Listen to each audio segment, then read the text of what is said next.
নিলামে দুর্লভ জিনিসের চাহিদা সবচেয়ে বেশি, তাই হয়তো সব ধারণাকে টপকে দিয়ে এবার মঙ্গল গ্রহ থেকে পৃথিবীতে আসা সবচেয়ে বড় উল্কাপিণ্ডের নিলাম কার্যক্রম শুরু করেছে যুক্তরাষ্ট্রভিত্তিক নিলাম প্রতিষ্ঠান সোথেবিস। প্রতিষ্ঠানটি জানিয়েছে NWA 16788 নামের এই উল্কাপিণ্ডটি মঙ্গল থেকে পৃথিবীতে আসা সবচেয়ে বড় উল্কাপিণ্ড। এটির ওজন 24.67 কিলোগ্রাম। 16 জুলাই যুক্তরাষ্ট্রের নিউ ইয়র্কে নিলামে তোলা হবে উল্কাপিণ্ডটি। 2023 সালের নভেম্বরে নাইজারের দুর্গম আগাডেজ অঞ্চলে আবিষ্কৃত এই NWA 16788 উল্কাপিণ্ডটি সোথেবিসের ভাষায় একটি স্মরণীয় আবিষ্কার। এটি এখন পর্যন্ত পৃথিবীর মাটিতে পাওয়া সবচেয়ে বড় মঙ্গলীয় খণ্ড।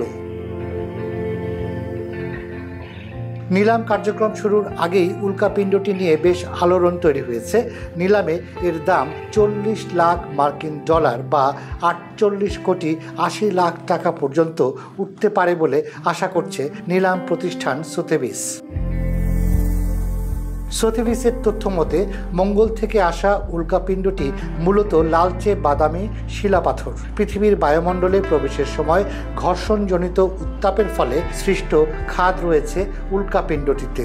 সাহারা মরুভূমিতে পড়ার পরেও শিলাপাথরটির ভৌত ও রাসায়নিক গঠনে তেমন কোনো পরিবর্তন হয়নি। এদিকে উল্কাপিণ্ডটির নিলাম আয়োজনের সমালোচনাও আছে। অনেকের মতে উল্কাপিণ্ডটি যদি কোনো অভিজাত ব্যক্তির ভল্টে রাখা হয় তবে তা অদৃশ্য হয়ে যাবে, বরং জাদুঘরে রাখা হলে মানুষ দেখতে পারবে এবং গবেষণার কাজও করা যাবে।